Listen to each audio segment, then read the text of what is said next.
So tell us about the Czech Republic. Ooh, ooh, ooh. What do you want to know about it? Czech Republic is special. I mean, you, as I said, man, you can always find the positive and the negative, and so long as the positive outweigh the negative, for a great time there. So, Czech Republic is a country that I really enjoy also. It's not in my top 5 countries where I've lived, but I would say that I enjoy the fact that I was like in East Europe. So for me, it was the Eastern Europe I've lived at, and then so I visited all around East Europe. So Poland, and then I went all the way to Ukraine. So it was quite an experience, and of course, same thing. It's a country that I had to discover back on my own. So it's DJing. It was perfect, and as a French DJ and a black DJ playing house music, because at the time I was playing house music. I was like wow, they wanted me to play everywhere, like I would not say famous, but anyway, they would book me to play everywhere. So thanks to DJing, I traveled the whole country and discovered the whole country. I did a few tours, so here, there, Slovakia. It's a great part of Europe that I didn't know. Back then, the only places I've traveled to on vacation was the western part of Europe. So England, Italy, Germany, Spain. This part, the main, I would say the main continent. I'd never been to Prague or towards this part of Europe. So it was quite an experience for me that I enjoyed. Yeah. And what country in Europe would you say would be the best for brothers to visit first? First, it depends on what you want. A person, for example, that like the outdoor, I would mostly recommend a place like Scandinavia. The outdoor in Scandinavia is wonderful. So you have like you can just get lost, and then you have the fjords, and you have the mountain. While if you'd rather have be in a city like a big city like New York, for example, then of course you gotta stay in a city like either Paris or London. But these are expensive cities, so I would then recommend probably a city like Madrid instead, which is still like great cities for brothers to be in, and then still big cities. So it's not tiny cities. Like for example, if you go to Oslo is not a really big city, but then you can drive, and within 20 minutes you are outside in the countryside. You understand? So, but in Paris, if you drive 2 hours, you're still in the city. You're still like within like a huge city. So it's just a different setup of different people. Now, I know a lot of brothers. I want the best woman in Europe. There's no such thing as the best woman in Europe. As I said, some like them in one way, some like them another way. Sorry for them. And for me personally, there's not a European like no. It's just they're all the same. The woman you'll see in France is the same you'll see in London. Is the same you're gonna get in Italy, and is the same you're gonna see in Germany. Some will be like very friendly outwards, and then some will be like no. And it's just about you. It's your own aura that will make people come towards you or go away from you. So if you're a very friendly person, and then you are a jovial person with a smile, and then you're forward, and then you like to engage people, you will be able to engage people, whether it's in Slovakia, London, Paris, New York, or wherever it is. And if you are a person that is a little bit shy or don't go out of your shell, then yes, you probably will have difficulty to get to people. Now remember, for example, every single country I've moved to, I moved with knowing nobody. So I move as a person. I get my music, and I go to this country, I rent a house, and then I go out. And then if you are very friendly, you get to know people. And this is what it is. At the end of the day, my traveling experience is I want to discover places from within. So I don't want to go somewhere where I know people and then they're gonna take me by the hand and they're gonna show me what they have experienced. I want to do the experience myself. So what I do is that I get there, any country it is, and I get lost in that country. And then as you get lost somewhere, you will discover it from the eyes of the locals. I don't want to discover, for example, a place in the eyes of a tourist like me.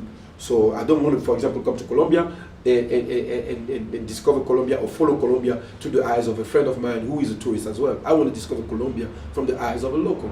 And to do that, you go out of your shell and try to meet the locals. To meet the locals, you got to be a very friendly person. And even if you don't speak the language, but you still have to try to get to meet those people.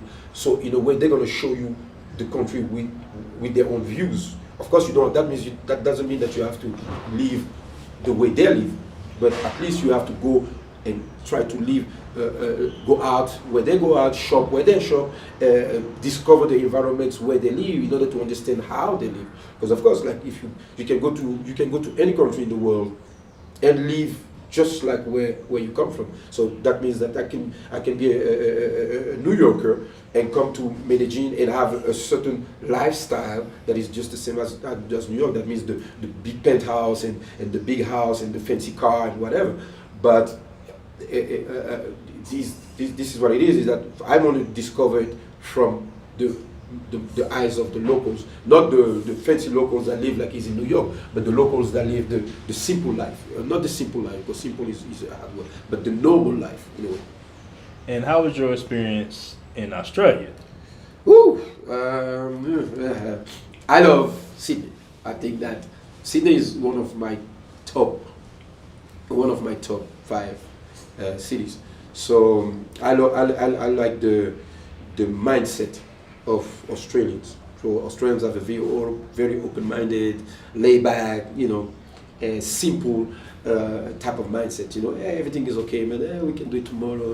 And I love that kind of mindset. And then Sydney is actually, they have the beach over there, so it's like perfect in all sense. The problem that I always had with Australia is I call it the bashing culture. And the bashing culture is that Australians, just like Brits, they just drink too much. It's just unbelievable how they drink, and you go out and then you want to have a good time, and everybody is completely mashed up. So fantastic city, experience-wise with the locals was perfect until I went out. And then when I went out, it was like it's like you drink. Normally you drink to have a good time, a great time, and I always felt like in Australia, people drink to get drunk, and to me it's like it's a bit preposterous to be drunk like out of your goddamn mind, that you don't know what you're doing, or that you're vomiting everywhere, or that you are obnoxious. It's like not funny. So great country, I would say great people until they start drinking, and then you see a completely different side of the people. But it's still a fantastic country. And then it's so huge a country that you can get lost in Australia for years and not see the same place twice. And how do women treat you in Australia? Perfect. Until they start drinking. Perfect. Until they start drinking. So, same thing. So you go out and then some women will approach you just because they're drunk. And others will approach you all day long, but some of them, you will see that probably they will never talk to you, but because they're drunk, suddenly they approach you in a very like hey, how you doing, and I didn't like that so much. But women wise, they don't have these problems with black people. Now you have to remember, in Australia they tell you that they will call Aborigines niggers, and they will say, so in your face. So I'm here, and then there could be an Australian here, and they say, yeah, see these fucking niggers talking about the Aborigines, and then they will turn to me and they will say, yeah, but no, you're okay, man, because you're black. And you'll be like, yeah, but they are black too. Yeah, but it's not the same. And this is something that I've heard quite a lot of times, that they will actually say in front of you, like, and they will think like they don't offend you, and you have to remind them all the time. No, just because they might look a little bit different, because the Aborigines, they look a little bit like a mix between black and Indians. They're still black people. So it's difficult for you to hear it, and they look at you, and then they are try to treat you like as if you are different, while we are all colored people. And if you treat them that way, then no matter how you can treat, no matter how good you treat me, it is the same to me. It's like you're just a racist person who choose your own boundaries. Like that means that you say, okay, this guy, but I'm not. They call them actually like, but they look at me and say, no, I'm not. But in a way, you try to make me feel like you're a good person, but technically you're not. It's just that that's the way it is in Australia. They are black and blacks. Hey guys, make sure you check out the Black Men Travels merch store, where we have Black Men Travels t-shirts and Black Men Travels tank tops.